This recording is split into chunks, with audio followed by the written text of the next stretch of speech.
Is festival fashion dead? Do we all dress the same? And is that a problem? Hello, my name is George Riley. I'm a singer and songwriter from London, and today I'm here in Victoria Park at All Points East, where some of the biggest names in pop are taking the stage. From Lorde to Zara Larsson to PinkPantheress. It's going to be one hell of a day. Let's go get a shot of tequila. Let's go! Festivals, what we wear and what they mean to us, have changed dramatically over the years, especially in the last 10 that I've been attending and performing. We are very much in the era of planning your looks for every single day of the Fezzy. Did you buy your outfits just for today? Yes. Yeah. No-ish. You can try, but you can't quite account for the weather. You absolutely need to be practical, and that's where the most fabulous looks make an appearance. Because rain or shine in the UK, we're gonna party regardless, girl. If you attended anything at Burgess Park this year, you'll know the dust was crazy, honey. And so the girls were out in force in homemade masks, looking chic as ever. June, eat your heart out. Perfection out the window. You got the hiking shoes? I've got some hiking shoes from Scotland, just comfy and yeah. Do you think the weather's going to continue to influence how we dress and how we express ourselves? Oh, massively. Like, it's so unpredictable now. You can't, like, decide, oh, it's this month, I'm gonna wear this. Welly boots at festivals are done. Wellies are done. That's it. You heard it here. Wellies are over, baby. Now going back in time a bit, and it might be because I'm too young to have experienced it myself, and that I also have a nostalgia kink like everyone else. Read Smart Fisher once, wink, wink. But more on that later. But the 2000s does have a certain allure. Pre-2008 crash, no surveillance in your party, a good bloody time, Massive Attack, Basement Jacks on the radio, Khalees, my favourite, no curated self for the internet, heaven, me love it.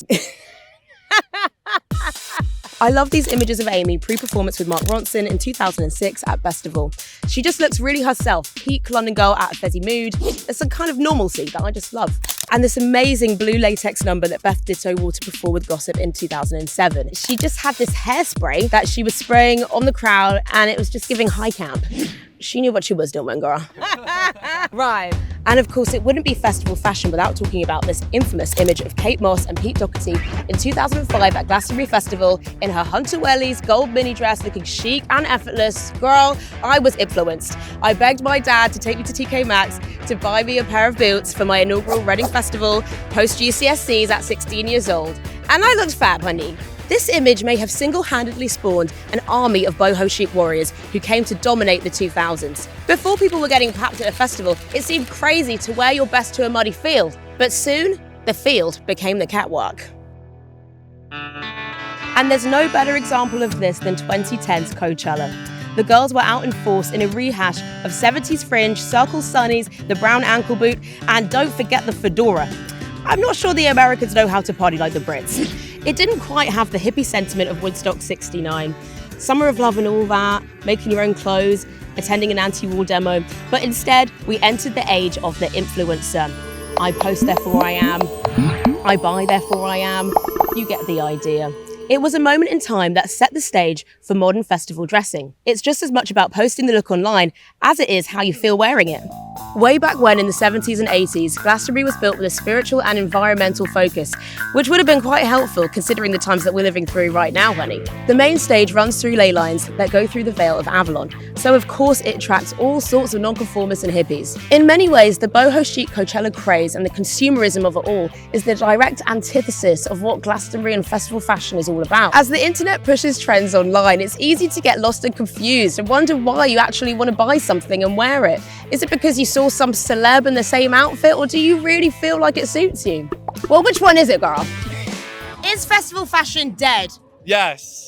I don't think it's dead at all. I think festival fashion very much reflects like the era we're in terms of music. I think it's a case now that a lot of people are inspired by the past. And so for us, like, we were obviously born in the early 2000s, but we didn't get to experience that at the time. So it's nice to like come to something like this, and everyone's still leaning into that kind of But fashion doing era. it is like healing our inner child. To be fair, I don't think it's dead. I mean, I see so many cute outfits as well when they're walking past. I'm like, ooh, eat! We've got basically the same wardrobes. I don't think it should be a thing of, oh, you copy me.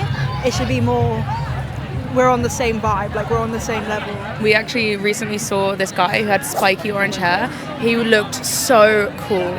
And you can just tell he's going to the stuff that we would also be into. But then there's also people that come along with their cowboy boots, and you could tell they're going to Zara Larsson. I love it. I think it's the best part. Wow, wow, wow, obsessed. Everywhere I look, As far as the eye can see, Zara Larsson. Zara Larsson. Zara Larsson. I'm guessing your looks today are inspired by none other than Zara Larsson, of course. amazing. The bright colours, the pinks, the neons, the sparkles. And I love rhinestone and things anyway, so it was quite easy to apply it to what I'm doing. A lot of the young girls I've seen today are inspired by Zara Larsson style, which is great, but that's pop music. So what's the message behind what you're wearing? What do you stand for? The queers. Has your outfit been inspired by any of the artists performing today? No. They're influenced by me. The drag queens run the world. Here in this very park, Rock Against Racism was a protest that took place in response to fascism, where 80,000 people gathered in 1978. Here's a photo of my dad, who was in Still Pulse, pictured here with The Clash, who both performed that day, pictured in their leather looks head to toe. Distressed fabrics, creepers, which were indicative of the punk style, inherently rooted in a countercultural movement, championed by none other than Vivienne Westwood, who campaigned for environmental issues all of her life. Vivienne Westwood's early designs featured spikes, distressed fabrics, and safety pins. Her designs were available to purchase at her fabulous shop, Sex, which opened in 1976. You can view some of her collection in the V&A today. In the 80s and 90s, descendants of Caribbean immigrants were being denied entry to their local clubs and pubs.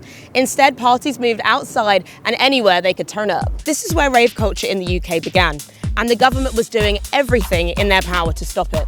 But people look unconscious. There's a tangible excitement in the air, no logos, no phones, pure vibes. In 1992, 40,000 people gathered at Castle Morton for a week-long festival organised in part by the New Age Travellers and the Spiral Tribe.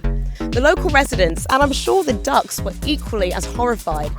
It actually spawned the government to bring in new legislation in 1994, the Criminal Justice and Public Order Act, which brought in sweeping powers to stop people putting on free parties and ushered in a new era of sanctioned spaces for music. Sorry, ducks. So by the 2000s, many festivals have been bought by corporations.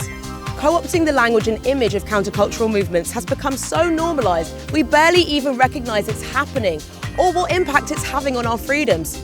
Couple that with social media companies dictating to us what we should post, what to buy, more and more and more and more. It just all gets so bloody confusing, and you start to wonder, how the hell did I get right here? A never-ending exposure to our recent history online forces a rehash of styles. Boho chic, indie sleaze making a resurgence back again.